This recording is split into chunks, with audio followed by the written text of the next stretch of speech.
ونستعينه ونستغفره ونعوذ بالله من شرور أنفسنا وسيئات أعمالنا من يهده الله فلا مضل له ومن يضلل فلا هادي له وأشهد أن لا إله إلا الله وأشهد أن محمدا عبده ورسوله أما بعد فإن أصدق الحديث كتاب الله وخير الحدي حدي محمد صلى الله عليه وسلم وشر الأمور محدثاتها وكل محدثة بدعة وكل بدعة ضلالة وكل ضلالة في النار. எல்லா புகழும் புகழ்ச்சியும் வணக்கங்களும் ஏக இறைவன் அல்லாஹு ரப்புல் ஆலமீன் அவன் ஒருவனுக்கே என்றென்றும் சொந்தமானது. அவன் தனித்தவன், யாதொரு இணையோ துணையோ தேவையோ இல்லாதவன்.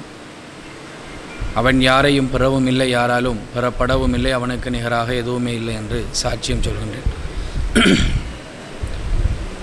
அந்த ஏக இறைவனின் சாந்தியும் சமாதானமும் நமது சத்திய தூதர், சன்மார்க்கத்தின் போதகர், நம் உயிரிலும் மேலான நம்முடைய தலைவர் நபிகள் பெருமானார் ஸல்லல்லாஹு அலைஹி வஸல்லம் அவர்கள் மீது என்றென்றும் உண்டாகட்டும். அன்பிக்கினிய சகோதரர்களே, சகோதரிகளே, அல்லாஹ்வுடைய மிகப்பெரிய கிருபையால் வாரந்தோறும் நிகழ்ந்து வரக்கூடிய இந்த மார்க்க விளக்க வகுப்பில் இன்றைய தினமும் அல்லாஹுடைய மாளிகையில் அல்லாஹுடைய மார்க்கத்திலிருந்து ஒரு சில விடயங்களை அறிந்து கொள்ள வேண்டும் என்கின்ற எண்ணத்திலே நானும் நீங்களும் இந்த இடத்திலே அமர்ந்திருக்கின்றோம். நமது எண்ணங்களை அல்லாஹு தஆலா முழுமையாக பொருந்தி கொண்டு அதை இஹ்லாஸ் உள்ளதாக மாற்றி அல்லாஹுவிடத்திலே முழுமையான கூலியை இந்த சபையிலிருந்து பெற்றுக்கொள்ளக்கூடிய பாக்கியத்தை அல்லாஹு தஆலா எனக்கும் உங்களுக்கும் தந்தருள் புரிவானாக என்று பிரார்த்தித்தவனாக இன்றைய இந்த வகுப்பில் தவக்குல் என்று சொல்லக்கூடிய ஒரு தலைப்பு தெரிவு செய்யப்பட்டிருக்கின்றது. இந்த தவக்குல் என்று சொல்லக்கூடிய பகுதியை பொறுத்தமட்டில் நம்முடைய வாழ்க்கையில் எல்லா சந்தர்ப்பங்களிலும் செல்வாக்கு செலுத்தக்கூடிய, நம்முடைய வாழ்க்கையுடைய யதார்த்தத்தை நமக்குள் கொண்டு வரக்கூடிய ஒரு முக்கியமான அம்சம். இந்த தவக்குல் என்று சொல்லக்கூடிய அம்சத்தை நிறைவாக ஒருவன் தன்னுடைய வாழ்க்கையிலே அடைந்து கொள்வானாக இருந்தால் அவனுடைய வாழ்க்கை சம்பூர்ணமானதாகவும் அவனுடைய வாழ்க்கையிலே அவன் செய்யக்கூடிய காரியங்கள் எல்லாம் இறை பொருத்தத்தை பெற்றதாகவும் அமையும் என்று சொல்கின்ற அளவுக்கு நம்முடைய வாழ்வின் எல்லா பகுதியையும் செல்வாக்கு செலுத்தக்கூடிய ஒரு முக்கியமான ஒரு பகுதி தான் இந்த தவக்குல் என்று சொல்லக்கூடிய அம்சம். இந்த தவக்குல் தொடர்பாக நானும் நீங்களும் கட்டாயம் தெரிந்திருக்க வேண்டிய ஒரு சில விடயங்களை இந்த சபையில் ஞாபகப்படுத்த வேண்டும் என்று ஆசைப்படுகின்றேன். அன்பிக்கினிய சகோதரர்களே, இந்த தவக்குல் சம்பந்தமான விடயங்களை அறிந்து கொள்வதற்கு முன்னால் தவக்குல் என்று சொல்லக்கூடிய வார்த்தை இது பொதுவாகவே நம்முடைய நடைமுறையில் இருக்கக்கூடிய ஒரு வார்த்தை. நான் அல்லாஹ்வின் மீது தவக்கல் வைத்திருக்கின்றேன் அல்லது தவக்கல் துவல் அல்லாஹ் என்பது போன்ற வார்த்தைகளை நாங்கள் அடிக்கடி பயன்படுத்துவது நம் வாழ்விலே நாங்கள் காணக்கூடியதாக இருக்கும். அவ்வாறு இருக்கக்கூடிய இந்த தவக்குல் என்று சொல்லக்கூடிய இந்த வார்த்தையை அரபியிலே நாங்கள் அதிகமாக பயன்படுத்தி இருப்பதனால் இதனுடைய சரியான அர்த்தம், சரியான மொழி ரீதியான புரிந்து கொள்ளல் நம்மிடத்திலே சில நேரத்தில் தவறி போய்விடுகின்றது.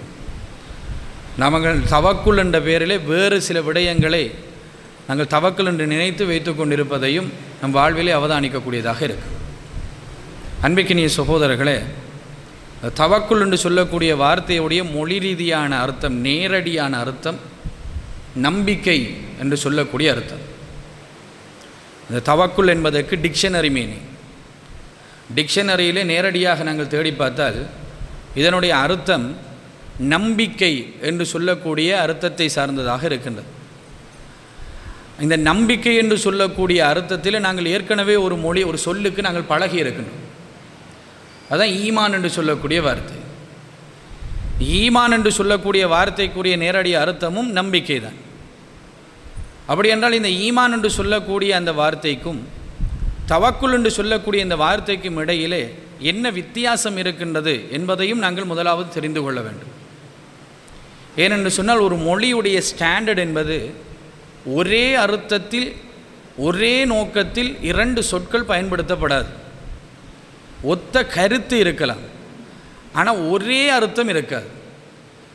எனவே இரண்டு சொற்கள் பயன்படுத்தப்படுகின்றது, ஒரே மொழியாக்கத்துக்கு பயன்படுத்தப்படுகின்றது என்றால் இரண்டும் பயன்படுத்தப்படுகின்ற இடத்துக்கு ஏற்ப, அது பயன்படுத்தப்படுகின்ற முறைக்கு ஏற்ப, அது பயன்படுத்தப்படுகின்ற சந்தர்ப்பத்துக்கு ஏற்ப அதனுடைய மொழி அர்த்தம் வேறுபடும். எனவே ஈமான் என்று சொல்லக்கூடிய நம்பிக்கை சார்ந்த அந்த சொல்லுக்கும் தவக்குல் என்று சொல்லக்கூடிய நம்பிக்கை சார்ந்த இந்த சொல்லுக்கும் இடையிலே இருக்கக்கூடிய வித்தியாசம் என்ன என்பதை நாங்கள் முதலாவது தெரிந்து கொள்ள வேண்டும். இதை அறிந்து கொள்வதற்காக வேண்டி ஒரு மூத்த அறிஞரிடத்தில் நான் ஒரு சில விடயங்களை கேட்டு தெரிந்து கொண்டேன். இந்த ஈமான் என்று சொல்லக்கூடிய வார்த்தை என்பது நம்புகின்றதோடு சம்பந்தப்பட்டது. கிட்டத்தட்ட அது அறிவு சார்ந்த ஒரு வார்த்தை. ஈமான் கொள்ளுதல் என்பது கற்று அறிந்து கொள்வதன் மூலமாக நாங்கள் அடைந்து கொள்ளக்கூடிய ஒரு நம்பிக்கை. இந்த நம்பிக்கை வெறுமனே கல்வியோடு சம்பந்தப்பட்டது, அறிவோடு சம்பந்தப்பட்டது. அந்த அறிவு சார்ந்து நாங்கள் ஒரு விடயத்தை நம்பி விட்டோம் என்று சொன்னால் அது நம்பிக்கை. ஒரு புத்தகத்திலே நமக்கு தரப்பட்டிருக்கின்ற நோட்ஸை நாங்கள் நம்பி விட்டோம் என்று சொன்னால் அந்த நோட்ஸிலிருந்து நாங்கள் ஒரு சில விடயங்களை எடுத்துக்கொண்டு அதை நம்பிக்கை கொள்வது என்பது ஈமானோடு சார்ந்த ஒரு விடயம். ஆனால் தவக்குல் என்று சொல்வது அந்த நம்பிக்கையோடு செயல் சார்ந்த ஒரு ரூபத்தை கொள்கின்ற ஒரு வார்த்தை. அந்த நம்பிக்கையுடைய வெளிப்பாடு. நாங்கள் அதை புத்தகத்திலிருந்து எடுத்து நம்புகின்ற அம்சம் அல்ல. இந்த ஈமான் என்று சொல்லி நாங்கள் ஒரு விடயத்தை நம்பிக்கை கொண்டிருக்கின்றோம் என்றால் அந்த நம்பிய அம்சத்தை செயல் ரீதியாக காட்டுகின்ற ஒரு வடிவம் தான் தவக்குல் என்று சொல்லக்கூடிய வடிவம். உதாரணத்துக்கு சொல்வதென்றால் ஈமான் என்றால் என்னென்று அல்லாஹ்வுடைய தூதரிடத்திலே ஜிப்ரீல் அலைஹிஸ்ஸலாத்து வஸ்ஸலாம் அவர்கள் வந்து கேட்டார்கள். அல்லாஹ்வுடைய தூதர் ஸல்லல்லாஹு அலைஹி வஸல்லம் அவர்கள் சொல்லிக் கொடுத்தார்கள், அல்லாஹுவை நீங்கள் ஈமான் கொள்ள வேண்டும், மலக்குமார்களை ஈமான் கொள்ள வேண்டும், இது நம்பிக்கை கொள்ள வேண்டும். அவர்கள் சம்பந்தமாக படித்து அவர்கள் யார், அல்லாஹ் என்றால் யார், அல்லாஹ் சம்பந்தமான சிஃபத்துகள் என்ன, அல்லாஹ் சம்பந்தமான விடயங்கள் என்ன, எதையெல்லாம் நான் கற்றிருக்க வேண்டும், அந்த விடயங்களை கற்று இறைவன் ஒருவன் இருக்கின்றான் என்று நாங்கள் நம்புவது.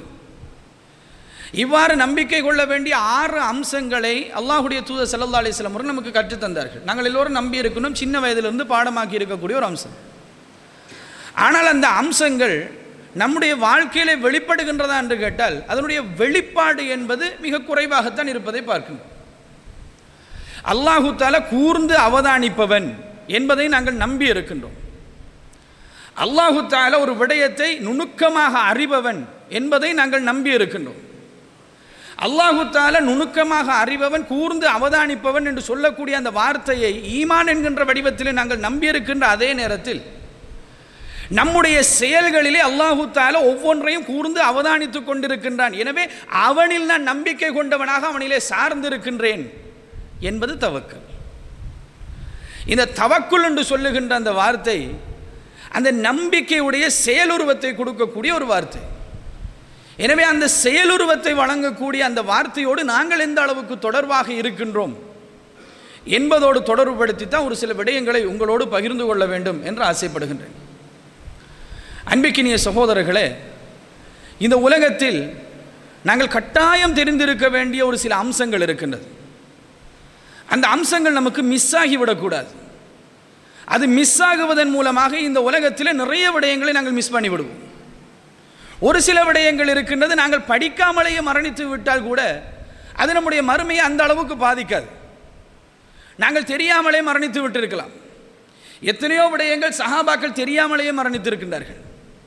அல்லாஹ்வுடைய தூதர் ஸல்லல்லாஹு அலைஹி வஸல்லம் அவர்கள் சொன்ன அனைத்து செய்திகளையும் தெரிந்தவர்களாக சஹாபாக்கள் மரணிக்கவில்லை இந்த உலகத்தில். அதை அறியாதவர்களாக நிறைய பேர் மரணித்திருக்கின்றார்கள்.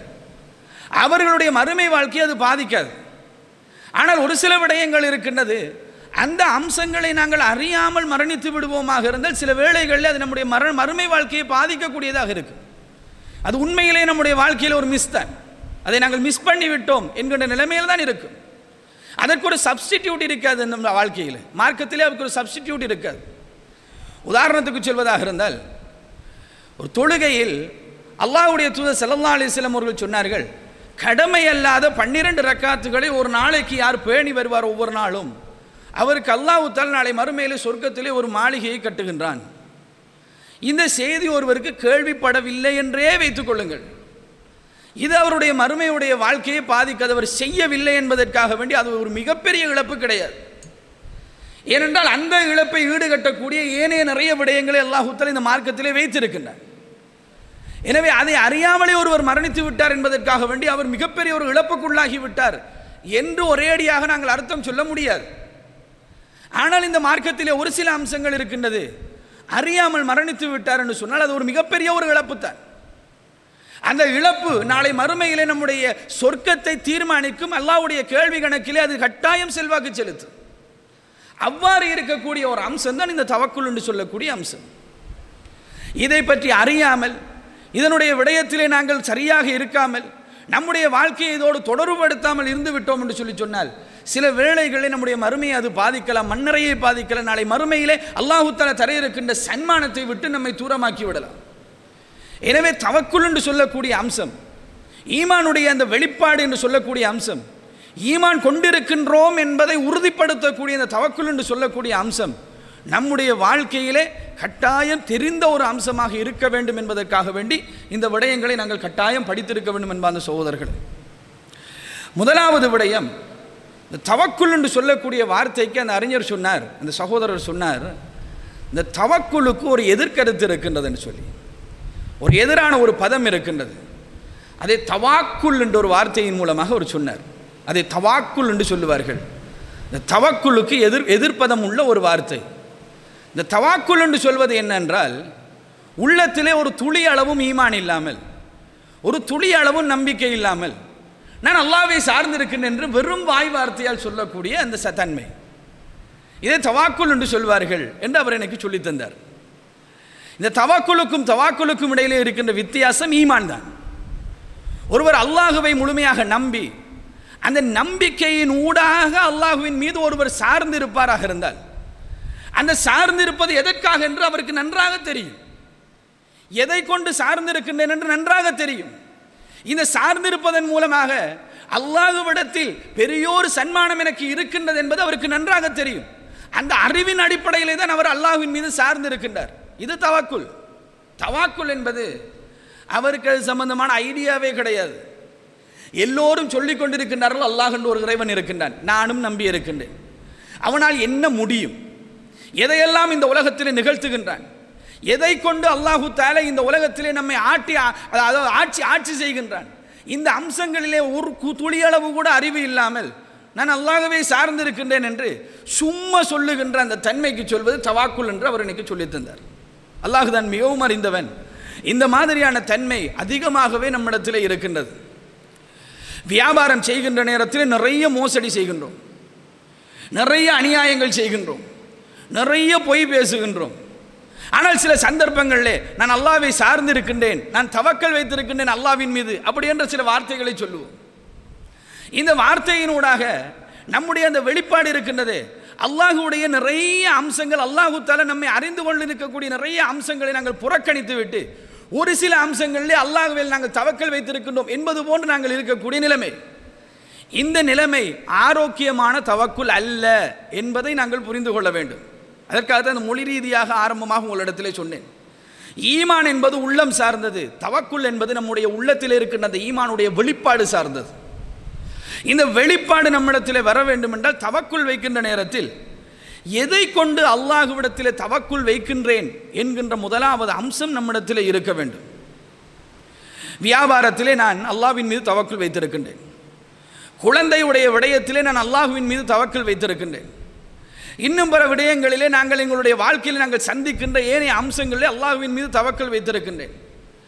அவ்வாறு தவக்குல் அல்லாஹ்வின் மீது வைத்திருப்பதற்கு, அந்த நம்பிக்கை அல்லாஹ்வின் மீது வைத்திருப்பதற்கு அல்லாஹ்விடத்தில் என்ன தன்மை இருக்கின்றது என்பதை புரிந்தவர்களாக நம்முடைய வாழ்க்கையில் நாங்கள் அல்லாஹ்வின் மீது தவக்குல் வைக்க வேண்டும்.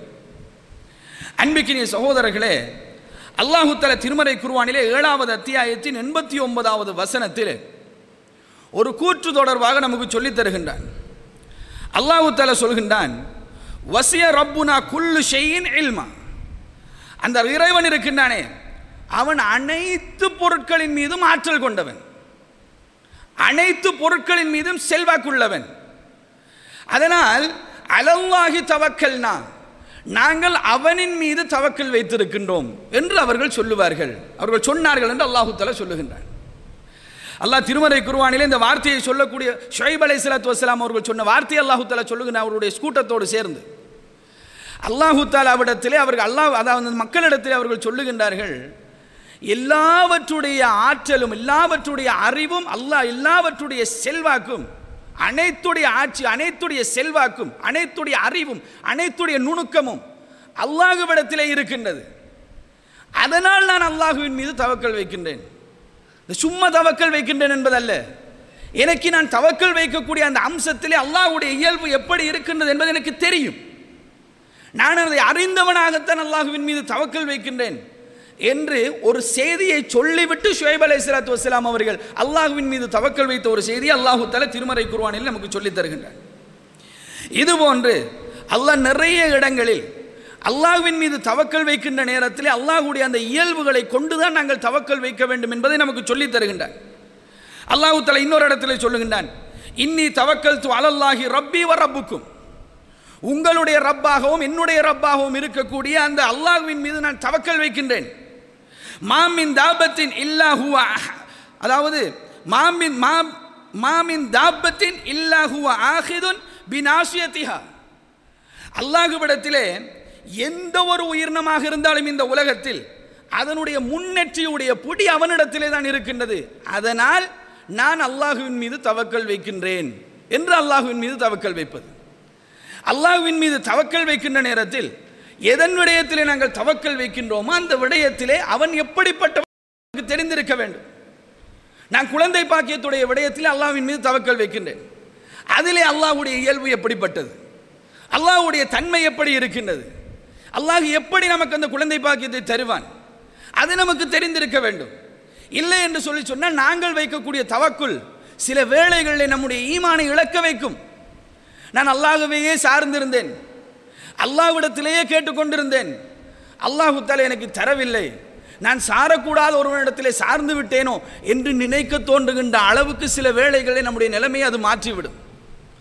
முதலாவது அல்லாஹ்வின் மீது தவக்குல் வைப்பதற்கு முன்னால் நமக்கு தெரிந்திருக்க வேண்டும், நான் எவன் மீது தவக்குல் வைக்கின்றேனோ, எந்த விடயத்திலே தவக்குல் வைக்கின்றேனோ அந்த விடயத்திலே அல்லாஹு தஆலா என்னோடு எப்படி நடந்து கொள்ளுவான், அவன் எப்படி நடந்து கொள்ளக்கூடியவன் என்கின்ற அறிவு நம்மிடத்தில் இருக்க வேண்டும்.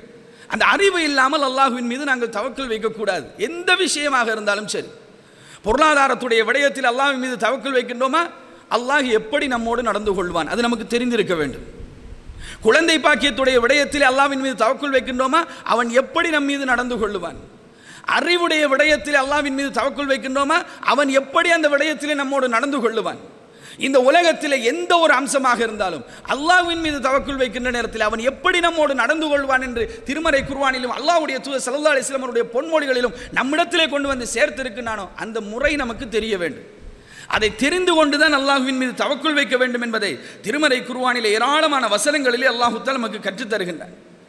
எனவே முதலாவது அம்சம் இந்த தவக்குலுடைய விடயத்தில் அல்லாஹ்வின் மீது தவக்குல் வைப்பதாக இருந்தால் அவனிடத்தில் என்னென்ன இயல்புகள் இருக்கின்றது என்பது நமக்கு தெரிந்திருக்க வேண்டும்.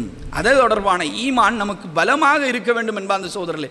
இல்லை என்றால் நம்மிடத்திலே வெளிப்படுவது தவக்குல் அல்ல தவாக்குல் என்று அந்த மூத்த அறிஞர் எனக்கு சொல்லித் தந்தார். அதை உங்களிடத்திலும் நான் ஞாபகப்படுத்துகின்றேன். அன்பிற்கினிய சகோதரர்களே, நம்முடைய வாழ்க்கையில் நாங்கள் அல்லாஹுவை தொடர்பாக படித்திருக்க வேண்டிய நிறைய விஷயங்கள் இருக்கின்றது. அல்லாஹு தஆலா எப்படிப்பட்டவன், அல்லாஹுக்கென்று இருக்கக்கூடிய இயல்புகள் என்ன. அல்லாஹுடைய தூதர் ஸல்லல்லாஹு அலைஹி வஸல்லம் அவர்கள் சொன்னார்கள், அல்லாஹுவுக்கு 99 திருநாமங்கள் இருக்கின்றது. எது அந்த 99 என்பதிலே கருத்து முரண்பாடு இருந்தாலும் அல்லாஹுக்கு 99 திருநாமங்கள் இருக்கின்றது. அந்த ஒவ்வொரு பெயரும் அல்லாஹுவுடைய இயல்பை நமக்கு சொல்லித்தரக்கூடிய பெயர்கள். அவன் எதன் மீது ஆற்றல் உள்ளவன், என்னென்ன விடயங்களை நம் மீது கொண்டு வந்து சேர்த்திருக்கின்றான், மனிதனுடைய விடயத்தில் எதையெல்லாம் எதிர்பார்க்கின்றான், எப்படியான பார்வை கொண்டவன், எப்படியான செவிப்புலன் கொண்டவன், எப்படியான பிரம்மாண்டமான ஆட்சிக்கு சொந்தக்காரன், இந்த ஒவ்வொரு விடயத்தையும் நமக்கு சொல்லித்தரக்கூடிய ஒவ்வொரு பெயர்களையும் அல்லாஹ்வுடைய தூதர் ஸல்லல்லாஹு அலைஹி வஸல்லம் அவர்கள் நமக்கு கற்றுத்தந்தார்கள். இந்த பெயர்களை ஒருவன் மனனமிட்டு கொண்டான் என்று சொல்லி சொன்னால் அவன் சொர்க்கம் செல்லுவான் என்றார்கள் அல்லாஹ்வுடைய தூதர். மனனமிட்டு கொண்டால் சொர்க்கம் செல்லுவான். ஏனென்றால் அந்த பேரிலே இருக்கக்கூடிய, அந்த பேருக்குள்ளே இருக்கக்கூடிய உள்ராந்தங்கள் அந்த அளவுக்கு விசாலமானது அன்பார்ந்த சகோதரர்களே. அல்லாஹ்வுடைய பெயர்களை அறிந்து கொள்வதற்கு நம்மிடத்தில் இருக்கக்கூடிய முயற்சி, அதன் மூலமாக இறைவன் எப்படிப்பட்டவன் என்பதற்கு நம்மிடத்தில் இருக்கக்கூடிய முயற்சி என்பது மிக குறைவாகத்தான் இருக்கின்றது. இந்த 99 திருநாமங்களும் இது என்று தெரியாவிட்டாலும் திருமறை குர்ஆனிலே கிட்டத்தட்ட 80க்கும் அதிகமான பெயர்களை அல்லாஹ் தஆலா தனக்கு சூட்டுகின்றான். அந்த ஒவ்வொரு பெயரையும் சூட்டுகின்ற நேரத்தில் எப்படி சூட்டுவான் என்றால், அந்த திருமறையுடைய வசனம் இருக்கும், அந்த வசனத்துடைய முடிவிலே அவன் எப்படிப்பட்டவன் என்பதை சொல்லித் தருவான். அந்த வசனம் சொல்லும் அந்த விடயத்திலே அல்லாஹ் எப்படி நம்மோடு நடந்து கொள்கின்றான் என்பதை, அதன் மூலமாக அல்லாஹுவை நாங்கள் அப்படியே அறிந்து வைத்திருந்தோம் என்று சொன்னால், நமக்கு அந்த மாதிரியான ஒரு நிலைமை வருகின்ற நேரத்தில், அந்த சிக்கல் வருகின்ற நேரத்தில், நமக்கு ஒரு தேவை வருகின்ற நேரத்தில் அந்த விடயம் குறித்து அல்லாஹுவின் மீது நாங்கள் உறுதியான ஒரிஜினலான தவக்கல் வைக்கலாம். எனவே அந்த தவக்குள் நம்முடைய வாழ்க்கையிலே வர வேண்டும் என்று சொல்லி சொன்னால், ஈமானுடைய விடயத்திலே ஒரு கல்வி நம்மிடத்தில் தொடர்ந்து இருந்து கொண்டே இருக்க வேண்டும். வெறுமனே பயான் நிகழ்ச்சிகளை போய் நிரப்புவதோ, அல்லது பயான் நிகழ்ச்சியில் சொல்லப்படுகின்ற அந்த சுவையான தகவல்களை கேட்டுவிட்டு கண்ணீர் வடித்து விட்டு போவதோ, அல்லது அங்கு சொல்லப்படுகின்ற வரலாறுகளை கொஞ்சம் உருக்கமாக இருக்கின்றது என்று சொல்லி அதை கேட்பதற்கு ஆர்வம் கொள்வதோ, அல்லது சொல்லுகின்ற நபர் கொஞ்சம் வித்தியாசமாக அதை சொல்லுகின்றார் என்பதற்காக வேண்டி அந்த பயான்களை தேடி தேடி போய் கற்றுக்கொள்வது, அதுவல்ல ஈமானை அடைந்து கொள்கின்ற விதம். ஈமானை அடைந்து கொள்வதற்கு ஒரு வகுப்பு ஏற்பாடு செய்யப்பட்டால் அந்த வகுப்புக்கு ஓடி ஓடி போக வேண்டும். அந்த வகுப்பில் எந்த அளவுக்கு நம்மால் கலந்து கொள்ள முடியுமோ அந்த அளவுக்கு நாங்கள் கலந்து கொள்ள வேண்டும். அதன் மூலமாக நம்முடைய ஈமானை பலப்படுத்தினால் தான் தவக்குல் என்கின்ற இந்த பகுதி நமக்கு சம்பூர்ணமாகும் என்பதை ஆரம்பமாக உங்களுடைய மனதில் நான் பதிய வைத்துக் கொள்கின்றேன். அன்பிக்கினிய சகோதரர்களே, அல்லாஹுவின் மீது சார்ந்திருக்கக்கூடிய தன்மை எதில் என்பதை நான் பின்னாலே சொல்லுகின்றேன். அல்லாஹுவின் மீது சார்ந்திருத்தல் என்கின்ற விடயத்தில் நாங்கள் சரியாக இருப்போமாக இருந்தால், இந்த தவக்குல் என்பது நம்முடைய வாழ்க்கையிலே வருமாக இருந்தால், அதற்கென்று ஒரு சில சிறப்பம்சங்கள் இருக்கின்றது சகோதரர்களே. இந்த தவக்குல் வந்தாலே அந்த தவக்குலுக்கென்று ஒரு சில சிறப்பம்சங்கள் இருக்கின்றது. அந்த சிறப்பம்சங்களையும் சேர்த்து நம்முடைய வாழ்க்கையிலே நாங்கள் அடைந்து கொள்ளலாம். முதலாவது அம்சம், யாரெல்லாம் அல்லாஹுவின் மீது தவக்குல் வைக்கின்றார்களோ, அல்லாஹு தஆலா திருமறை குர்ஆனிலே சொல்கின்றான், இன்னல்லாஹ யுஹிப்புல் முத்தவக்கிலீன். யாரெல்லாம் அல்லாஹுவின் மீது தவக்கல் வைக்கின்றார்களோ அவர்களை அல்லாஹு தஆலா நேசிக்கின்றான். தவக்குல் என்பது நம்மிடத்திலே வருமாக இருந்தால், அந்த தவக்குலுக்கு அடுத்தபடியாக நமக்கு கிடைக்கக்கூடிய ஒரு மிகப்பெரிய ஒரு கிஃப்ட் தான் அல்லாஹ்வுடைய நேசம். அல்லாஹ்வை சார்ந்து இருக்கக்கூடிய மனிதர்களாக இந்த உலகத்திலே நாங்கள் இருப்போமாக இருந்தால், அல்லாஹ் நேசிக்கக்கூடிய அடியானாக இந்த உலகத்திலே நாங்கள் வாழலாம். அதைவிட இந்த உலகத்திலே நமக்கு ஒரு டாஸ்க் இருக்க போவது கிடையாது. நாங்கள் நேசிக்கின்ற அடியார்கள் அல்ல, நாங்கள் அல்லாஹ்வை நேசிப்பதல்ல, அல்லாஹ் நம்மை நேசிப்பான். நம்ம அப்படித்தான் அல்லாஹு தஆலா சொல்கின்றான், இன்னல்லாஹ யுஹிப்புல் முத்தவக்கிலீன். அல்லாஹு தஆலா யாரெல்லாம் தவக்கல் வைக்கின்றார்களோ அவர்களை நேசிக்கின்றான் என்று அல்லாஹு தஆலா சொல்லி தருகின்றான். எனவே ரப்புல் ஆலமீன் நம்மை நேசிக்கக்கூடிய ஒரு நிலைமை நமக்கு கிடைக்குமாக இருந்தால், அதைவிட இந்த உலகத்திலே ஒரு தைரியம் கிடையாது என்பார்ந்த சகோதரர்களே. இந்த நேசம் என்று சொல்வது ஒரு சாதாரணப்பட்ட பண்பல்ல. நேசம் என்கின்ற அம்சத்தை இந்த உலகத்திலே அல்லாஹ் தஆலா வைத்திருக்கின்றான் நாங்கள் தைரியமாக வாழ வேண்டும் என்பதற்காக வேண்டி. நம்முடைய உள்ளத்திலே ஒரு தைரியத்தை ஊட்டக்கூடிய ஒரு அம்சம் தான் இந்த நேசம் என்று சொல்லக்கூடிய அம்சம். யாருக்கு நிறைய நேசம் கிடைக்கின்றதோ அவருடைய உள்ளத்திலே ஒரு இனம் தெரியாத ஒரு தைரியம் இருக்கும், நம்மால் இந்த இடத்திலே சமாளிக்கலாம் என்று. நம்மை நேசிக்கக்கூடிய ஒரு 100 பேர் இந்த ஊரில் இருப்பார்களாக இருந்தால் நம்முடைய உள்ளத்திலே ஒரு தைரியம். நம்மை நேசிக்கக்கூடிய அவர்கள் 1000 பேராக மாறுவார்களாக இன்னும் கொஞ்சம் தைரியம். அந்த நேசிக்கக்கூடியவர்கள் கொஞ்சம் பலம் பொருந்தியவர்களாக இருப்பார்கள் என்றால் அதை விட கொஞ்சம் தைரியம் நம்முடைய உள்ளத்தில் இருக்கும். அந்த பலமும் கொஞ்சம் அதிகாரம் படைத்த ஒரு பலமாக இருக்குமாக இருந்தால், எல்லாத்தையும் ஆளக்கூடிய ஒரு பலமாக இருக்குமாக இருந்தால், அல்லது ஆட்சியோடு சம்பந்தப்பட்ட ஒரு பலமாக இருக்குமாக இருந்தால், அந்த பலம் நமக்கு இன்னும் பலத்தை சேர்க்கக்கூடியதாக இருக்கும். அவர்களிடத்திலிருந்து வரக்கூடிய நேசம், அல்லாஹ் நம்மை நேசம் கொள்வது என்பது சாதாரணமானதல்ல. இந்த அண்ட சராசரத்தையும் படைத்து பரிபாலித்து எல்லாவற்றுடைய ஆட்சியையும் தன்னகத்தை வைத்துக் கொண்டிருக்கக்கூடிய ரப்புல் ஆலமீன் நம்மை நேசிக்கின்றான் என்பார்ந்த சகோதரர்களே. அந்த நேசம் மாத்திரம் நமக்கு கிடைக்கின்ற அளவுக்கு ஒரு வாழ்க்கை வந்து விட்டது என்று சொல்லி சொன்னால் அதற்கு பின்னால் நமக்கு எந்த பயமும் கிடையாது. தைரியமாக இந்த உலகத்திலே வாழலாம். யாருக்கும் நாங்கள் கவலைப்பட வேண்டிய தேவை கிடையாது. எந்த அம்சமும் நம்முடைய வாழ்க்கையிலே கவலையை ஏற்படுத்த போவது கிடையாது. எந்த ஒரு விடயமும் எதிர்காலத்தில் நம்மை பயத்தை உண்டாக்கக்கூடியதாக மாறாது. எல்லா விடயத்திலும் தைரியம் உள்ள ஒரு மனிதனாக இந்த உலகத்திலே வாழலாம். அல்லாஹ்வுடைய நேசம் நமக்கு கிடைக்குமாக இருந்தால் அந்த நேசத்தை பெற்றுத்தரக்கூடிய ஒரு அம்சமாக அல்லாஹ் தஆலா திருமறை குர்ஆனிலே சொல்லுகின்றான், நீங்கள் தவக்கல் வையுங்கள், அல்லாஹ்வின் மீது தவக்கல் வைப்பது அல்லாஹ்வுடைய நேசத்தை நமக்கு பெற்றுத்தரும் என்று அல்லாஹ் தஆலா சொல்லித் தருகின்றான். அன்பிக்கினிய சகோதரர்களே, இந்த தவக்கலுடைய விடயத்திலே அல்லாஹ்வின் மீது நாங்கள் அல்லாஹ்வின் மீது நாங்கள் சார்ந்திருக்கின்ற அந்த விடயத்தில் அல்லாஹ்வுடைய நேசம் நமக்கு கிடைக்கின்ற அதே நேரம் ஒரு தைரியமும் நம்முடைய உள்ளத்துக்கு கிடைக்கும் என்பதற்கு நூஹ் அலைஹிஸ்ஸலாத்து வஸ்ஸலாம் அவர்கள் மிகப்பெரிய ஒரு சான்று. நூஹ் அலைஹிஸ்ஸலாத்து வஸ்ஸலாம் அவர்கள் தங்களுடைய கவுமுக்கு, தங்களுடைய மக்களுக்கு, தங்களுடைய சமூகத்துக்கு சொல்லுகின்றார்கள், நான் அல்லாஹ்வின் மீது தவக்கல் வைத்திருக்கின்றேன், நான் அல்லாஹ்வின் மீது தவக்கல் வைத்திருக்கின்றேன். நீங்கள் சொல்லுகின்றீர்களே உங்களுடைய தெய்வங்கள், இந்த தெய்வங்களை எல்லாம் திரட்டுங்கள், எனக்கு எதிராக நீங்கள் எதை வேண்டுமானாலும் செய்து கொள்ளுங்கள், நான் அல்லாஹுவிலே சார்ந்தவனாக இருக்கின்றேன் என்று அவர்கள் சொல்லுகின்றார். அந்த மக்களிடத்தில் அவர்கள் சொல்லுகின்றார்கள், எங்கள் தெய்வத்தை கொண்டு உன்னை நாசமாக்கி விடுவோம், உன்னை அழித்து விடுவோம், உனக்கு அநியாயம் செய்து விடுவோம் என்று சொல்லுகின்றார்கள். அப்படி சொல்லுகின்ற நேரத்திலே அல்லாஹுவின் மீது நான் சார்ந்திருக்கின்றேன், அல்லாஹ்வின் மீது கொண்டிருக்கின்ற அந்த நம்பிக்கை அவர்கள் வெளிப்படுத்துகின்றார்கள். நீங்கள் உங்கள் தெய்வங்களை திரட்டுங்கள், எது வேண்டுமானாலும் செய்யுங்கள், நான் அல்லாஹ்விலே சார்ந்திருக்கின்றேன் என்று தைரியமாக சொன்னார்கள். இந்த தைரியம் உள்ளத்திலே வர வேண்டும் என்று சொல்லி சொன்னால் அல்லாஹுவின் மீது தவக்கல் வைக்கின்ற அந்த தன்மை நம்மிடத்தில் இருக்க வேண்டும் என்ப அந்த சகோதரர்களே, அல்லாஹ் என்னோடு இருக்கின்றான் என்பது மிகப்பெரிய ஒரு தைரியம். அல்லாஹ்வுடைய தூதர் ஸல்லல்லாஹு அலைஹி வஸல்லம் அவர்களும் அபூபக்கர் சித்திக் ரலியல்லாஹு அன்ஹு அவர்களும் குகையிலே அடைபட்டார்கள். ஒரு குகையிலே போய் ஒளிந்து கொண்டார்கள். அந்த குகையிலே எப்படி போய் ஒளிந்து கொண்டார்கள்? மக்காவிலே இருக்கின்ற முஷ்ரிக்குகள் விரட்டித்தான் ஓடினார்கள், ஓடித்தான் போய் ஒளிந்து கொண்டார்கள். அவர்களால் பாதிப்பு இருக்கின்றது என்பது நன்றாக தெரியும். அவர்களுடைய கையிலே அகப்பட்டு விட்டோம் என்று சொல்லி சொன்னால் அவர்கள் அநியாயம் செய்வார்கள் என்பது தெரியும். அல்லாஹ்வுடைய கட்டளையின் பிரகாரம் இவர்கள் போகின்றார்கள், ஓடி போய் ஒரு குகைக்குள்ளே ஒளிந்து கொள்கின்றார்கள். அந்த குகைக்குள்ளே ஒளிந்து கொண்டு இருக்கின்ற நேரத்தில் ஒரு முஷ்ரிக் வருகின்றான். அவன் அந்த இடத்திலே வந்து அல்லாஹ்வுடைய தூதரையும் அபூபக்கர் சித்திக் ரலியல்லாஹு அவர்களையும் தேடிக்கொண்டிருக்கிறான். அப்படி தேடிக்கொண்டிருக்கிற நேரத்தில் அபூபக்கர் சித்திக் ரலியல்லாஹு அவர்கள் அல்லாஹ்வுடைய தூதரிடத்தில் சொல்லுகின்றார்கள், அல்லாஹ்வுடைய தூதரை, அவன் குனிந்தால் நாங்கள் மாட்டி விடுவோம், அவன் குனிந்தால் அவனுக்கு நாங்கள் காட்சி அளித்து விடுவோம், நாங்கள் எங்களை கண்டு விடுவான். அதனால் பயந்தவர்களாக அவர்கள் அல்லாஹ்வுடைய தூதரிடத்திலே சொல்லுகின்றார்கள். அல்லாஹ்வுடைய தூதர் ஸல்லல்லாஹு அலைஹி வஸல்லம் அவர்கள் சொன்னார்கள், 2 பேர் தனியாக இருக்கின்ற ஒரு இடத்திலே மூன்றாவதாக அல்லாஹ் இருக்கின்றானே, அந்த 2 பேரை பற்றி நீங்கள் என்ன அபூபக்கர் நினைக்கின்றீர்கள் என்று கேட்டார்கள். நீங்கள் பயப்பட வேண்டாம், இன்னல்லாஹ மஅனா, அல்லாஹ் எங்களோடு இருக்கின்றான் என்று அல்லாஹ்வுடைய தூதர் ஸல்லல்லாஹு அலைஹி வஸல்லம் அவர்கள் சொல்கின்றார்கள். அல்லாஹ் எங்களோடு இருக்கின்றான். அல்லாஹ் எங்களோடு இருக்கின்ற 2 பேர், விரட்டுறது ஒரு பெரிய கூட்டம். அப்படி இருந்தும் அந்த இடத்திலே தைரியமாக சொன்னார்கள், அல்லாஹ் எங்களோடு இருக்கிறான். அதற்கு பின்னால் நமக்கு என்ன பிரச்சனை? அந்த 2 பேரோடு மூன்றாவதாக அல்லாஹ் தஆலா நமக்கு உதவியாக இருக்கின்ற அந்த 2 பேர் எவ்வளவு பலமானவர்கள், ஏன் நாங்கள் பயப்பட வேண்டும் என்ற அந்த பயத்தை அகற்றி தைரியமாக அந்த குகைக்குள்ளே இருந்தார்கள் அல்லாஹ்வுடைய தூதர் ஸல்லல்லாஹு அலைஹி வஸல்லம் அவர்கள். எனவே இந்த தவக்குல் என்று சொல்வது உள்ளத்திலே ஒரு தைரியத்தை ஏற்படுத்தும்.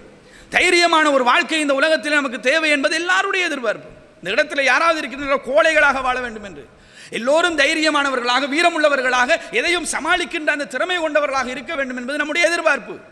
அந்த எதிர்பார்ப்பு நம்மிடத்தில் இருக்கின்றது என்று சொல்லி சொன்னால் அந்த தைரியத்தை தவக்குல் தான் கொண்டு வந்து சேர்க்கும். அது நம்மிடத்தில் இருக்க வேண்டும் என்பது அதுதான் உறுதியான தைரியம். இல்லைன்னு சொன்னால் கொஞ்சம் வாய் வெட்டுக்கு தைரியம் போன்று கதைத்துக் கொள்ளலாம், கொஞ்சம் சத்தம் போட்டு பேசலாம், நாங்களும் தைரியமான ஆக்கலன்னு சொல்லி கொஞ்சம் க்ரௌட் கூட்டிட்டு தான் பயந்துருவோம். ஆனால் அந்த தைரியம் அல்லாஹ்வின் மீது, அல்லாஹ்வுடைய விடயத்திலே சார்ந்து இருக்குமாக இருந்தால் எத்தனை பேர் வந்தாலும் அந்த தைரியம் அப்படியே இருக்கும் என்ப அந்த சகோதரர்களே. அதுதான் இந்த உலகத்திலே அல்லாஹ் தஆலா நமக்கு உள்ளத்திலே கொண்டு வந்து சேர்க்கின்ற அந்த தைரியம். எதன் மூலமாக? தவக்குலின் மூலமாக. அடுத்து இந்த தவக்குலுடைய விடயத்தில் நாங்கள் தெரிந்து கொள்ள வேண்டிய அம்சம், நாங்கள் அல்லாஹுவின் மீது தவக்குல் வைத்தால் எப்படி நமக்கு தைரியம் கிடைக்கின்றதோ அதுபோன்று, அல்லாஹ்வுடைய நேசம் கிடைத்து அந்த தைரியம் கிடைக்கின்றதோ அதுபோன்று நம்முடைய உள்ளத்துக்கு மன அமைதி கூட தவக்குல் தான் என்ப அந்த சகோதரர்களே. அல்லாஹுவின் மீது நாங்கள் வைக்கின்ற தவக்குல் இருக்கின்றதே, அதுதான் இந்த உள்ளத்துக்கு மிகப்பெரிய ஒரு அமைதி.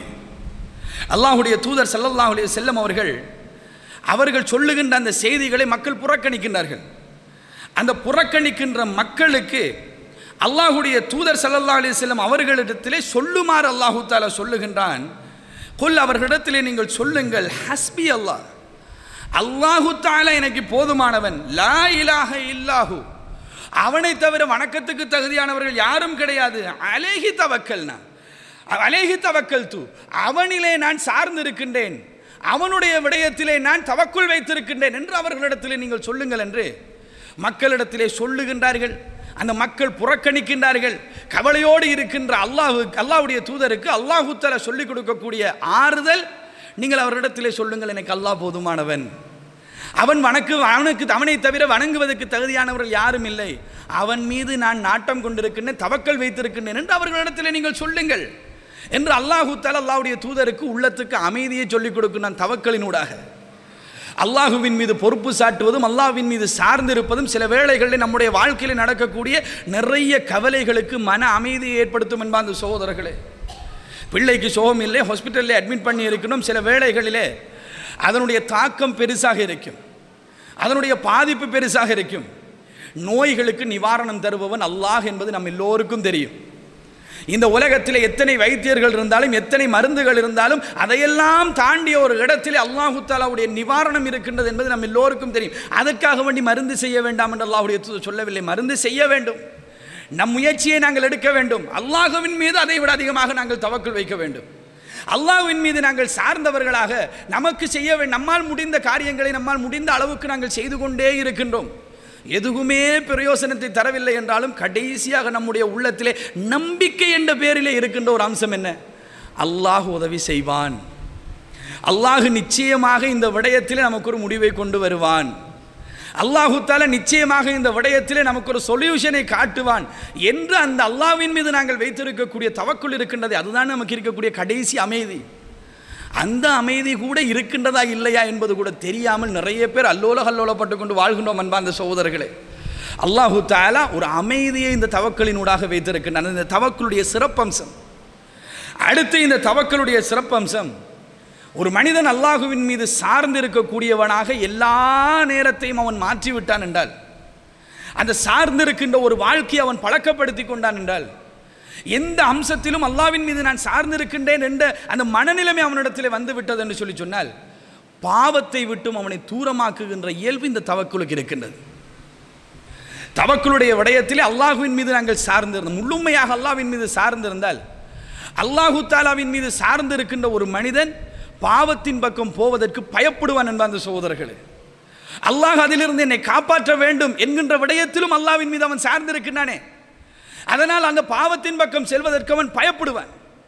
அந்த பாவத்துடைய விடயத்திலே அவன் போய்விடக் கூடாது என்பதிலே அல்லாஹ்விடத்தில் அவனுக்கு மிகப்பெரிய ஒரு எதிர்பார்ப்பு இருக்கும். அந்த எதிர்பார்ப்பு அவனை பாவத்தை விட்டும் தூரமாக்கும். பாவத்திலிருந்து தூரமாகுவதற்கும் இந்த தவக்குல், அதன் மூலமாக உள்ள வாழ்க்கை நமக்கு உதவி செய்யும். இதுவும் இந்த தவக்குலுக்கு இருக்கக்கூடிய ஒரு சிறப்பியல்பு.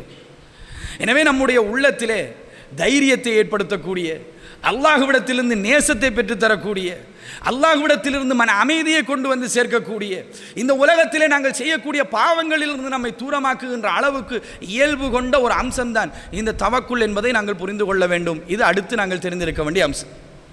அடுத்த அம்சம், எதிலே அல்லாஹுவின் மீது நாங்கள் தவக்குல் கொண்டிருக்க வேண்டும். தவக்குல் என்பது எதில் நாங்கள் வைக்க வேண்டும். நாங்கள் ஒரு சில விடயங்களை தவக்குல் வைக்கின்றோம். எதில் தவக்குல் வைக்கின்றோம்? பிஸ்னஸுக்கு இன்வெஸ்ட்மெண்ட் போட்டாச்சு, அல்லாஹுவின் மீது தவக்குல் வைத்திருக்கின்றேன், நிறைய ப்ராஃபிட் வரணும், இதான் நம்முடைய எதிர்பார்ப்பு. நாங்கள் அல்லாஹ்விடத்தில் தவக்கல் வைக்கிற நேரத்தில், யா அல்லாஹ் இன்வெஸ்ட் பண்ணிட்டேன், நிறைய ப்ராஃபிட் வரணும், நல்ல லாபம் வரணும், உன்னுடைய இந்த லாபத்துடைய விடயத்திலே உன்னில் நான் சார்ந்திருக்கின்றேன் என்று நம்முடைய தவக்குல் இருக்கிறது.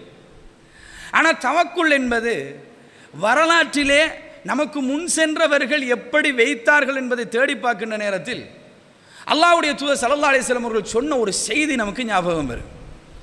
ரசூலுல்லாஹி ஸல்லல்லாஹு அலைஹி வஸல்லம் அவர்கள் சொல்லுகின்றார்கள், அஜபல் லி அம்ரில் முஃமின், மூமினுடைய எல்லாம் ஆச்சரியமானது, இன்ன அம்ரஹு குல்லஹு லஹு கைர், அவன் செய்கின்ற எல்லா காரியங்களும் அவனுக்கு நலவாக அமைந்து விடுகின்றது. வலைஸ ஸாலிக லிஅஹதின் இல்லல் முஃமின், மூமினை தவிர வேறு யாருக்கும் இது அமையாது என்று அல்லாஹ்வுடைய தூதர் ஸல்லல்லாஹு அலைஹி வஸல்லம் அவர்கள் சொல்லிவிட்டு சொல்கின்றார்கள், இன் அஸாபத்துஹும் ஸர்ரா, அவனிடத்திலே ஒரு கெடுதி வருமாக இருந்தால், அவனிடத்திலே ஒரு நலவு வருமாக இருந்தால் ஷக்கர, அவன் ஷுக்கூர் செய்கின்றான், ஃபகான கைருல்லஹு, அது அவனுக்கு நலவாக அமைந்து விடுகின்றது. ஃபைன் அசாபத்துகும் வர்றா, அவனிடத்திலே ஒரு கெடுதி வருமாக இருந்தால் சபர, அவன் பொறுமையாக இருக்கின்றான், ஃபகான கைருல்லஹு, அதுவும் அவனுக்கு நலவாக அமைந்து விடுகின்றது என்று அல்லாஹ்வுடைய தூதர் ஸல்லல்லாஹு அலைஹி வஸல்லம் அவர்கள் சொல்லுகின்றார்கள். இந்த இடத்தில் நாங்கள் அல்லாஹ்வின் மீது சார்ந்திருக்கின்றோம். எதிலே அதிகமாக அல்லாஹ்வின் மீது சார்ந்திருக்கின்றோம்? நாங்கள் சார்ந்திருப்பது எதில் என்று கேட்டால் நாங்கள் எல்லோரும் சொல்லக்கூடிய பதில் நலவில் அல்லாஹ்வின் மீது சார்ந்திருக்கின்றோம். அப்படின்னா கெடுதியுடைய நேரத்தில் யார் நமக்கு? கெடுதிகள் நடக்கின்ற நேரத்தில் நமக்கு ஒரு கெடுதியை அல்லாஹ் தஆலா நாடிவிட்டால் அந்த கெடுதியை அனுபவித்துக் கொண்டிருக்கின்ற நேரத்தில் அப்போ நாங்கள் அல்லாஹ்வை சார்ந்திருப்பவர்கள் அல்லையா?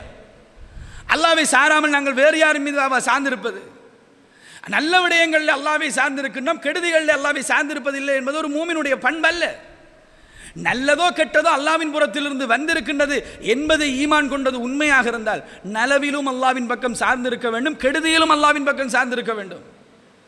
அல்லாஹ் தஆலா அல்லாஹ்வுடைய தூதர் ஸல்லல்லாஹு அலைஹி வஸல்லம் அவர்கள் சொல்லுகின்றார்கள், ஒரு மூமினை பொறுத்த மட்டிலே அவனுக்கு ஒரு நலவு நடக்குமாக இருந்தால் அவன் அல்லாஹ்வுக்கு ஷுக்கூர் செய்கின்றான், அவனுடைய ஆக்ஷன் ஷுக்கூராக இருக்கின்றது, அல்லாஹ்வுக்கு நன்றி செலுத்துகின்றான், அவனுடைய நாவுகளால் நன்றி செலுத்துகின்றான், அவனுடைய செயலால் நன்றி செலுத்துகின்றான். அல்லாஹ்வுடைய தூதர் ஸல்லல்லாஹு அலைஹி வஸல்லம் அவர்கள் இரவு தொழுகையை தொழுதுவிட்டு என்ன சொன்னார்கள்? இரவு தொழுகையின் மூலமாக அஃபலா அகூனு அபுதன் ஷக்கூரா, அல்லாஹ்வுக்கு நான் நன்றி உள்ள ஒரு அடிமையாக இருக்கக்கூடாது என்று தான் கேட்டார்கள். அந்த இரவு தொழுகை என்பது, மேலதிக உபரி தொழுகை என்பது அல்லாஹ்வுக்கு நாங்கள் நன்றியை வெளிப்படுத்துகின்ற ஒரு அம்சம். அந்த மாதிரி அல்லாஹ்வுக்கு நாங்கள் நன்றியை வெளிப்படுத்த வேண்டும். ஒரு நலவு நடக்குமாக இருந்தால் இந்த இடத்துல நாங்கள் அல்லாஹ்வுடைய தூதர் சொல்லக்கூடிய நலவு என்ன? நம்முடைய உள்ளம் எதிர்பார்க்கக்கூடிய நலவு. நாங்கள் திருமணம் முடிக்கின்றோம், பரம்பரையுடைய விடயத்தில் நாங்கள் எதிர்பார்க்கின்ற நலவு என்ன? நமக்கு குழந்தைகள் கிடைக்க வேண்டும் என்பது. அதில் நாங்கள் எதிர்பார்க்காத விடயம் என்ன? நாங்கள் குழந்தை பாக்கியம் இல்லாமல் இருக்கிறது. குழந்தைகள் கிடைப்பது என்பது நமக்கு கிடைக்கக்கூடிய நலவாக நாங்கள் நினைக்கின்றோம். குழந்தைகள் கிடைக்காமல் இருப்பது என்பது நலவு அல்ல என்று நாங்கள் நினைக்கின்றோம். சரி, அது வந்து விட்டது என்றால் என்ன செய்வது? நம்முடைய உள்ளம் எதிர்பார்க்கக்கூடிய நலவு, நமக்கு குழந்தைகள் கிடைக்கின்றது, 2, 3, 4, 5 என்று அல்லாஹ் தஆலா குழந்தைகளை தந்து விட்டான். என்ன செய்ய வேண்டும்? அல்லாஹ்வுடைய தூதர் சொல்லுகின்றார்கள், மூமினாக இருந்தால் ஷுக்ர் செய்வான், அல்லாஹ்வுக்கு ஷுக்ர் செய்வான். ரசூல் ஸல்லல்லாஹு அலைஹி வஸல்லம் அவர்கள் சொல்லுகின்றார்கள், ஃபகான கைருல்லஹு, அது அவனுக்கு கைராக அமைகின்றது.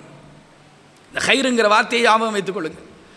நலவு நடக்கின்ற நேரத்திலே ஷுக்ர் செய்தால் கைர் என்பது அவனுக்கு கிடைக்கும். அடுத்த அல்லாஹ்வுடைய தூதர் ஸல்லல்லாஹு அலைஹி வஸல்லம் அவர்கள் சொல்கின்றார்கள், ஃபைன் அஸாபத்துஹும் லர்ரா, அவன் எதிர்பார்க்கல, 5 வருடம் 10 வருடம் 15 வருடம் 20 வருடம் ஆகிவிட்டது, குழந்தைகள் கிடைக்கவில்லை, என்ன செய்வது? சபர, அவன் பொறுமையாக இருக்கின்றான், ஃபகான கைருல்லஹு, அதுவும் அவனுக்கு கைராகத்தான் அமைகின்றது. நாங்கள் எதிர்பார்க்கக்கூடிய நலவுக்கும் நாங்கள் எதிர்பார்க்காத அம்சங்களாக இருக்கக்கூடிய அந்த கெடுதிக்கும் பின்னால் அல்லாஹ் ஒரு கைர் என்ற ஒரு அம்சத்தை வைத்திருக்கின்றானே, அதில் தான் நாங்கள் தவக்குள் வைத்தவர்களாக இருக்க வேண்டும், அதில் நாட்டம் கொண்டவர்களாக இருக்க வேண்டும், அதிலே அல்லாஹுவை சார்ந்தவர்களாக இருக்க வேண்டுமே தவிர நாங்கள் நினைக்கின்ற நலவு, நம்முடைய உள்ளம் எதிர்பார்க்கின்ற நலவு, நம்முடைய உள்ளம் இது இப்படி நடந்தால் நன்றாக இருக்கும் என்று எதிர்பார்த்த ஒரு அம்சம், அது அப்படியே நடக்க வேண்டும் என்கின்ற விடயத்திலே அல்லாஹுவில் நாங்கள் சார்ந்திருக்கக்கூடாது. அல்லாஹுவிலே அதற்கு பின்னால் இருக்கின்ற அந்த கைரில் தான் நாங்கள் சார்ந்திருக்க வேண்டும்.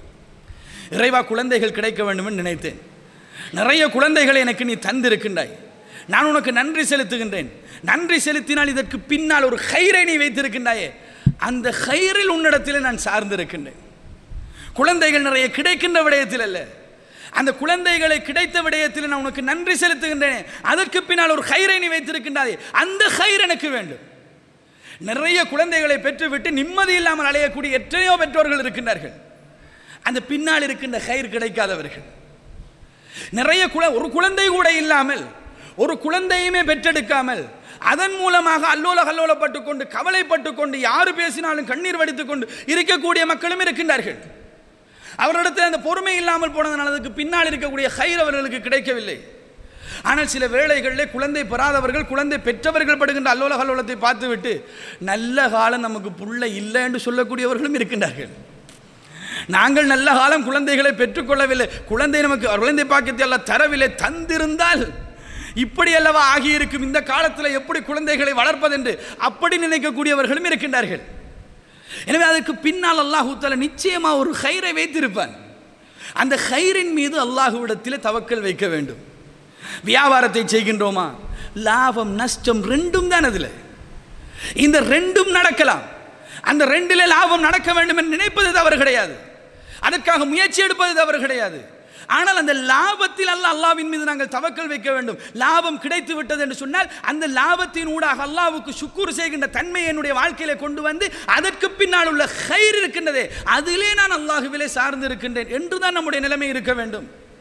அப்படி இருக்குமாக இருந்தால், அதிலே நாங்கள் சார்ந்திருப்போமாக இருந்தால், நலவு நடந்தாலும் கெடுதி நடந்தாலும் தவக்குல் என்பது உறுதியாக நம்மிடத்தில் இருக்கும். நாங்கள் எதிர்பார்த்தது நடக்கவில்லையே, நான் அல்லாஹ்விடத்தில் எத்தனை தடவைகள் கேட்டேன், அல்லாஹ்விடத்தில் நிறைய பிரார்த்தனை செய்தேனே, அவனிடத்திலே தான் நான் இதிலே சார்ந்திருக்கின்றேன் என்று பல தடவைகள் சொன்னேனே, இவ்வளவு காலத்துக்கு நான் எதையுமே அதை அனுபவிக்கவில்லையே என்றெல்லாம் அங்கலாய்க்கக்கூடிய நிலைமை வரும். இது தவக்கலுக்கும் ஈமானுக்கும் மாற்றமானது என்பது சகோதரர்களே. நம்முடைய வாழ்க்கையிலே அந்த ஈமான் என்பது சரியாக பிரதிபலிக்க வேண்டும் என்றால் அந்த ஹைரிலே தான் நாங்கள் நாட்டம் கொள்ள வேண்டும். இறைவா இதிலே நான் போட்டு விட்டேன், இறைவா இந்த விடயத்திலே ஈடுபட்டு விட்டேன், இறைவா இந்த விடயத்திலே நான் முடிவெடுத்து விட்டேன், இதற்கு பின்னால் இருக்கக்கூடிய நலவை என் வாழ்க்கையிலே நீதான் கொண்டு வந்து சேர்க்க வேண்டும். இப்படித்தானே இஸ்திகாராவுடைய தொழுகையிலே நாங்கள் பிரார்த்தனை செய்கின்ற நேரத்தில் பிரார்த்தனை செய்கின்றோம். பிரயாணம் உண்டு போகின்ற நேரத்திலே அல்லாஹ்விடத்திலே எதை கொண்டு நாங்கள் பிரார்த்தனை செய்கின்றோம்? நாங்கள் சாப்பிடுகின்ற நேரத்தில், தூங்குகின்ற நேரத்தில், நம்முடைய காலங்களில் என்னென்ன பிரார்த்தனைகளை நாங்கள் செய்கின்றோமோ அந்த பிரார்த்தனைகளில் எல்லாம் நாங்கள் அல்லாஹ்விடத்தில் எதை எதிர்பார்க்கின்றோம்? யா அல்லாஹ், இதன் மூலமாக உள்ள நலவை எனக்கு தந்துவிடு, இதன் மூலமாக இருக்கின்ற கெடுதி இருக்கின்றதே அந்த கெடுதி எனக்கு வேண்டாம், ஹைர் தான் வேண்டும், ஷர் வேண்டாம், அந்த ஹைரை எனக்கு தந்துவிடு என்று அல்லாஹ்விடத்தில் எதிர்பார்க்கக்கூடியவர்களாக நாங்கள் இருக்க வேண்டும். அல்லாஹ்விடத்தில் நாங்கள் அந்த நலவை சொல்லிக் கொடுக்கவும் கூடாது, அது அவன்தான் அறிந்தவன். இதில் எது நலவு என்பது அவனுக்குத்தான் தெரியும். என்னுடைய கையில் திடீரென்று ஒரு 10,000 ரூபாய் வருமானம், எதிர்பார்க்காத ஒரு வருமானம் வந்து விட்டது. இந்த வருமானத்துக்குள், இந்த 10,000த்துக்குள் எவ்வளவு நலவு எவ்வளவு கெடுதி இருக்கின்றது என்பது அல்லாஹ்வுக்கு தான் தெரியும். எனவே இதற்கு பின்னால் இருக்கக்கூடிய நலவு இருக்கின்றதே அந்த நலவில் உன் மீது நான் சார்ந்து இருக்கின்றேன் என்பது ஒரு மூமினுடைய நிலைமையாக இருக்க வேண்டும். எனவே தவக்குல் என்பது யாரா 10,000 கிடைத்து விட்டது, அல்ல அந்த 10,000 கிடைக்க வேண்டும், இவ்வளவு காசு கிடைக்க வேண்டும், இவ்வளவு நான் சம்பாதிக்க வேண்டும், இந்த மாதிரியான வாழ்க்கைகளை வாழ வேண்டும், அந்த வாழ்க்கையெல்லாம் கிடைக்க வேண்டும் என்பதிலே உன்னிடத்திலே சார்ந்திருக்கின்றேன் என்று என் மனதை எதிர்பார்க்கின்ற அம்சம், நான் நலவென்று நினைக்கின்ற அம்சங்கள் எனக்கு கிடைப்பதிலே அல்ல தவக்குல் இருக்க வேண்டும். அல்லாஹ் எதை எனக்கு நலவாக வைத்திருக்கின்றானோ, என் ஈமானுக்கு பாதிப்பில்லாமல் எது இருக்கின்றதோ, என் மார்க்கத்துக்கு பாதிப்பில்லாமல் எது இருக்கின்றதோ, என்னுடைய நடைமுறைக்கு பாதிப்பில்லாமல் எது இருக்கின்றதோ, நாளை மறுமையிலே ஒரு குற்றவாளியாக அல்லாஹ்வின் முன்னால் நாம் நிற்பதை விட்டு எது என்னை பாதுகாக்குமோ, எந்த நலவு அந்த நலவாக இருக்கின்றதோ அந்த நலவு என்னுடைய வாழ்க்கையிலே கிடைக்க வேண்டும். அதிலே யா அல்லாஹ் உன்னிடத்திலே சார்ந்திருக்கின்றேன் என்று நாங்கள் இருக்க வேண்டும் என்பாங்க சகோதரர்களே. இதுதான் தவக்குல் நாங்கள் எதில் வைக்க வேண்டும் என்பதிலே நாங்கள் புரிந்து கொள்ள வேண்டிய அம்சம். ஹைரில் வைக்க வேண்டும். அது நலவின் பின்னால் இருக்கின்ற ஹைராக இருக்கட்டும், கெடுதியின் பின்னால் இருக்கின்ற ஹைராக இருக்கட்டும், எனக்கு அந்த ஹைர் தான் வேண்டும் என்பதில் நம்முடைய உள்ளம் இருக்க வேண்டும் என்பதற்காக இந்த செய்தியை உங்களிடத்தில் சொல்லுகின்றேன். அன்புக்கினிய சகோதரர்களே, நாங்கள் எதில் சார்ந்திருக்க வேண்டும் என்பது, அது எப்படி சார்ந்திருக்க வேண்டும், நாங்கள் அல்லாஹ்விடத்தில் தவக்கல் வைக்கின்ற நேரத்தில் எப்படி நாங்கள் தவக்குல் வைக்க வேண்டும் என்பதும் நமக்கு தெரிந்திருக்க வேண்டும். அதாவது எப்படியெல்லாம் எதில் நாங்கள் எப்படி நாங்கள் சார்ந்திருக்க வேண்டும், என்னென்ன விடயங்கள் கொண்டு நாங்கள் சார்ந்திருக்க வேண்டும், என்னென்ன சந்தர்ப்பங்களில் சார்ந்திருக்க வேண்டும். முதலாவது விடயத்தை நாங்கள் புரிந்து கொள்ள வேண்டும். நம் வாழ்க்கையிலே சரியாக இருந்தால், நம் வாழ்க்கையிலே செய்கின்ற எல்லா காரியங்களிலும் அல்லாஹ்விலே தான் நாங்கள் சார்ந்திருக்க வேண்டும். அதிலே இரண்டாவது கருத்தே கிடையாது. நமக்கு ஞாபகம் வந்த விஷயத்தில் நம்ம சார்ந்திருப்போம். சில பல விடயங்கள் இருக்குன்னு நாங்கள் அல்லாஹ்வின் மீது சார்ந்திருப்பதே கிடையாது. சில நேரங்களில் அந்த காரியங்களை எல்லாம் செய்துவிட்டு கடைசியாக யாரும் உதவி செய்யவில்லை, எல்லாரும் கைவிட்டு விட்டார்கள் என்றால் கடைசியாக போகின்ற இடமாக அல்லாஹ்விடத்திலே இருக்கும். அப்படியாவது போகின்றோம், அல்லாஹ் பாதுகாக்க வேண்டும். ஆனால் அல்லாஹ்விலே சார்ந்திருப்பது என்பது, அதாவது சரியான முறையை எடுத்து பார்த்தால், அதனுடைய சரியான யதார்த்தத்தை எடுத்து பார்த்தால், என் வாழ்க்கையில் நான் எல்லாவற்றிலும் அல்லாஹ்விலே தான் சார்ந்திருக்க வேண்டும். பாதையிலே நடந்து போகின்ற நேரத்திலும் அல்லாஹ்விலே தான் சார்ந்திருக்க வேண்டும். ஒரு வாகனத்தை டிரைவ் பண்ணி கொண்டு போகின்ற நேரத்திலும் யா அல்லாஹ் உன்னிலே சார்ந்து, உன்னிடத்திலே நான் தவக்கல் வைத்தவனாகத்தான் இந்த பயணம் போகின்றேன். போகின்ற பயணத்தை நிறைவேற்றி வைக்க வேண்டியவன் நீதான். இந்த போகின்ற பயணத்துடைய நோக்கத்தை சரிவர நிறைவேற்ற வேண்டியவன் நீதான், போகின்ற பயணத்தில் இருக்கக்கூடிய கெடுதிகளை அகற்ற வேண்டியவன் நீதான் என்றெல்லாம் அல்லவா அந்த சுப்ஹான் அல்லதி சஹர்லனா ஹாதா என்கிற அந்த துவாவை ஓதிவிட்டு நாங்கள் போகின்றோம். அல்லாஹுவிடத்திலே தவக்கல் வைத்தவர்களாகத்தான் எல்லா காரியங்களும் நாங்கள் ஈடுபட வேண்டும். அதனால்தான் நாங்கள் செய்யக்கூடிய எல்லா காரியங்களுக்கும் முன்னால் சில வேளைகளில் அல்லாஹ்வுடைய தூதர் ஸல்லல்லாஹு அலைஹி வஸல்லம் இதை இப்படி செய்யுங்கள், இந்த பிரார்த்தனையை செய்துவிட்டு செய்யுங்கள் என்று சொல்லுவார்கள். அந்த பிரார்த்தனைகளை எல்லாம் எடுத்து பாருங்கள், அந்த காரியத்தை அல்லாஹ்விடத்தில் பொறுப்பு சாட்டுவதாக இருக்கும். பொறுப்பு சாட்டி அல்லாஹ்வில் சார்ந்தவர்களாக அந்த காரியத்தை செய்வதாக இருக்கும். எனவே அல்லாஹ்வை சார்ந்தவர்களாக அந்த காரியங்களை நாங்கள் செய்ய வேண்டும் என்று சொன்னால் நம்முடைய வாழ்க்கையிலே எல்லா இடத்திலும் இந்த தவக்குல் என்பது பிரதிபலிக்க வேண்டும். ஆனால் உண்மையாக என் வாழ்க்கையிலும் கிடையாது, உங்களுடைய வாழ்க்கையிலும் கிடையாது. உண்மையா இல்லையா? எல்லா அம்சங்களிலும் நான் தவக்குல் வைத்திருக்கின்றேன் அல்லாஹ்விடத்திலே, எல்லா அம்சங்களை செய்கின்ற நேரத்திலும் அந்த தவக்குலுடைய ஞாபகத்தோடு தான் நான் செய்கின்றேன் என்று கேட்டால் கிடையாது. ஆனால் யதார்த்தம் அப்படித்தான். நாங்கள் சார்ந்திருக்கின்றோம் என்ற நினைப்போடு அந்த காரியத்தை செய்தாலும், நாங்கள் சாரவில்லை அல்லது சார்ந்திருக்கின்றோம் என்கின்ற எண்ணம் இல்லாமல் அந்த காரியத்தை செய்தாலும், உண்மையாகவே நாங்கள் யாரிலே சார்ந்திருக்கின்றோம்? அல்லாஹுவிலே சார்ந்தவர்களாகத்தான் அந்த காரியத்தை செய்கின்றோம். உதாரணத்துக்கு இப்போ நான் உங்களோட பேசிக்கொண்டிருக்கிறேன். இந்த பேச்சு இந்த மைக்கால் ஒரு ஸ்பீக்கர் மூலமாக உங்களிடத்தில் வந்து சேருது. இந்த விஷயத்தை அல்லாஹுவிலே சார்ந்தவனாக, இந்த மைக்கிலே சார்ந்தவனாக அல்ல, அல்லாஹுவிலே சார்ந்தவனாகத்தான் இந்த காரியத்தை இந்த மைக்கை நான் பயன்படுத்தி கொண்டிருக்கிறேன். இது எந்த நேரம் அடிபடலாம். யாரெல்லாம் இந்த பயான் முடியும் வரைக்கும் இந்த நிலவை எனக்கு வச்சிரு என்று சொல்லி நான் பேசலாம். இந்த எண்ணம் என்னுடைய உள்ளத்தில் இருக்கலாம். நான் அந்த எண்ணம் இல்லாமலேயே இவ்வளவு நேரம் பேசிட்டு இருந்தேன் தானே. உண்மையாக என்னுடைய மனதில் அந்த எண்ணமே இருக்கல. அல்லாஹ் இதை லேசாக்கி தந்திருக்கிறான் பாருங்க, எண்ணமே இருக்கல. நான் அந்த எண்ணம் இல்லாமல் இருந்தால் கூட அல்லாஹ்வுடைய ஒரு படைப்பிலே தானே சார்ந்தவனாக இந்த உலகத்தில் இருக்கிறேன். நான் அந்த எண்ணத்தோடு அந்த காரியத்தை செய்தாலும், அந்த எண்ணம் இல்லாமல் அந்த காரியத்தை செய்தாலும், உண்மையாகவே நான் அல்லாஹ்விலே தான் சார்ந்திருக்கின்றேன். அந்த அல்லாஹ்விலே சார்ந்திருக்கின்றேன். நான் ஒரு நாளும் சொல்ல முடியாது நான் இந்த காரியத்தை செய்தேன், அல்லாஹ்விலே துளி அளவு கூட சாரவில்லை. என் முயற்சியால், என்னுடைய திறமையால், என்னுடைய காரியத்தால் தான் இதை செய்து முடித்தேன். ஒரு காரியம் இந்த உலகத்தில் நம்ம செய்ய முடியுமா? எதை செய்ய முடியும் சொல்லுங்கள் பார்ப்போம். எதையுமே அல்லாஹ்வுடைய படைப்புகள் இல்லாமல் நம்ம செய்ய முடியாது.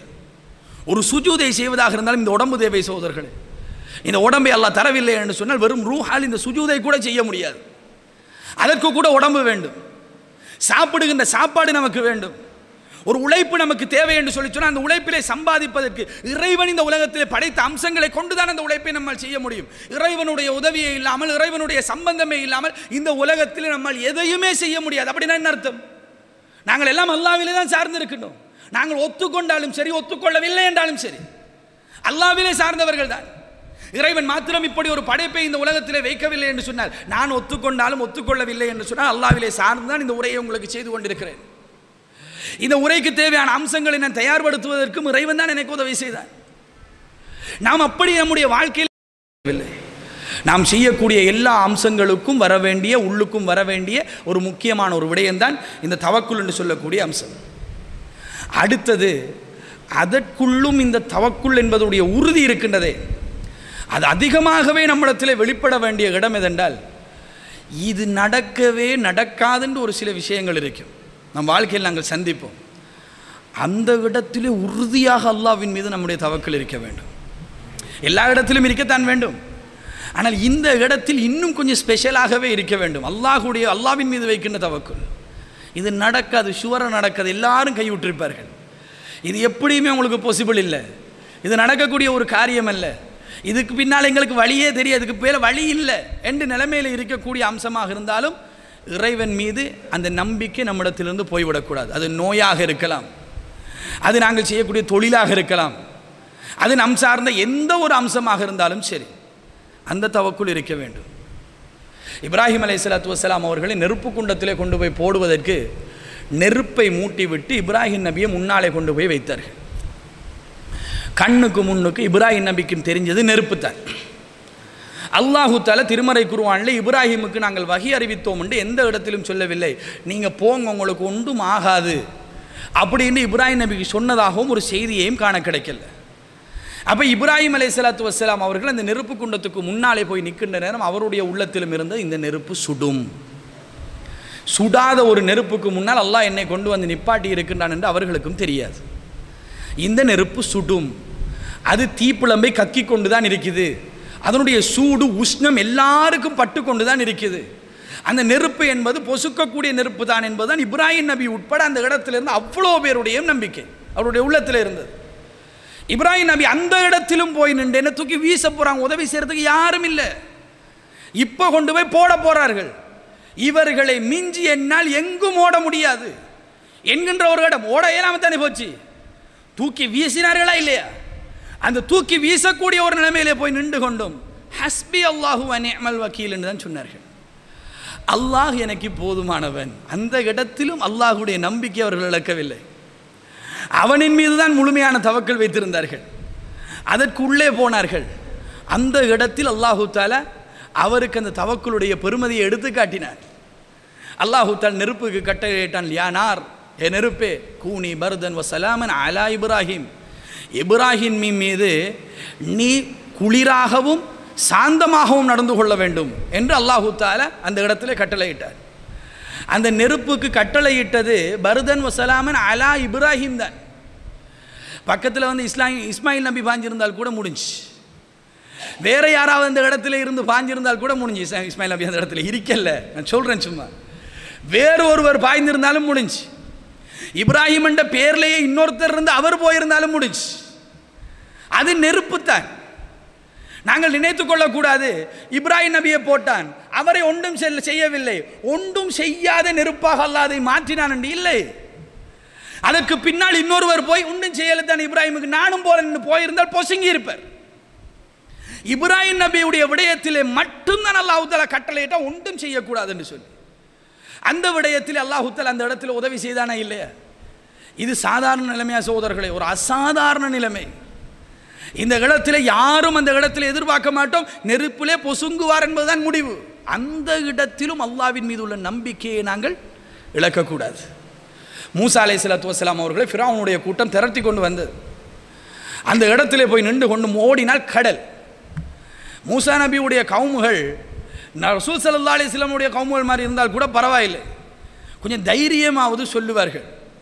இவர்கள் அப்படிப்பட்ட கூட்டமும் அல்ல. இவர்கள் எல்லாவற்றையும் நெகட்டிவாகவே பேசக்கூடிய ஒரு சமூகம். மூசாவை மாட்டிக்கிட்டோம் பார்த்தீர்களா, அப்படிதான் சொன்னார்கள். மூசாவை மாட்டிக்கொண்டோம், நல்லா மாட்டிக்கொண்டோம், இப்போ முடிஞ்சு என்று சொல்கின்ற நேரம் மூசா அலைஹிஸ்ஸலாத்து வஸ்ஸலாம் அவர்கள் என்ன சொன்னார்கள்? என் ரப்பு என்னோடு இருக்கிறான், அவன் எனக்கு வழிகாட்டுவான். வழி இல்லை சோதரர்களே, அல்லாஹ் வகி அறிவிக்கல. அவங்கள்ட்ட சொல்லுங்க, நான் உனக்கு வழிகாட்டுவேன். ஒரு கம்பி இருக்குதான் உங்களோட கையில், அடித்தா அது துறக்கும், அவர்களுக்கு தெரியும், அவங்களுக்கு நான் சொல்லி வைக்கிறேன், நீங்கள் அவங்கள்ட்ட சொல்லுங்க, பயப்பட வேணாம் அப்படின்னு அல்லாஹ் தஆலா சொல்லல. அவர்களுக்கும் தெரிய எங்களை போக போகிறோம்னு தெரிய. ஆனால் அல்லாஹ் எனக்கு வழிகாட்டுவான் என்கின்ற அந்த தவக்குல், அந்த நம்பிக்கை அவருடைய உள்ளத்தில் இருந்தது. அசாதாரணமான ஒரு நிலைமை. அந்த நேரத்திலும் அல்லாஹ் எனக்கு உதவி செய்வான் என்ற அந்த நம்பிக்கை. அல்லாஹு தஆலா கட்டளையிட்ட உங்களுடைய கோலை கைத்தடி எடுத்து அடியுங்கள். பிளந்தது 12 பிளவுகளாக. ஒவ்வொருவரும் தமதுடைய அந்த கிளைகளை எடுத்துக்கொண்டு அதற்குள்ளே போனார்கள். அவர்கள் தான் முழுமையாக போய் சேர்ந்தார்கள். பின்னாலே வந்த ஃபிரௌனுக்கு அது வழியாக அமையவில்லை என்ப அந்த சகோதரர்களே.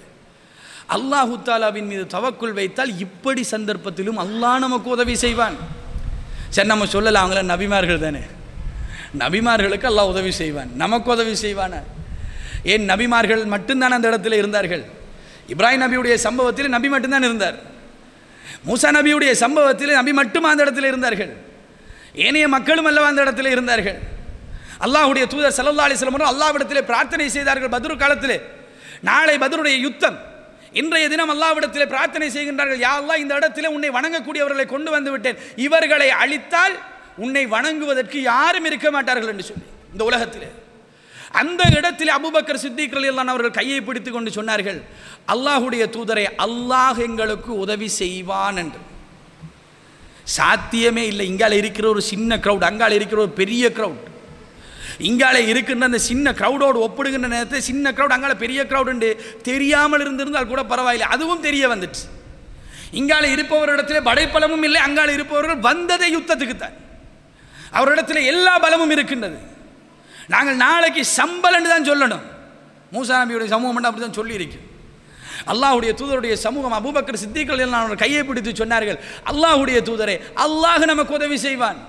அல்லாஹ் உதவி செய்தான். அடுத்த நாள் மலக்குமார்களை கொண்டு அந்த யுத்தத்திலே பலப்படுத்தினானா இல்லையா?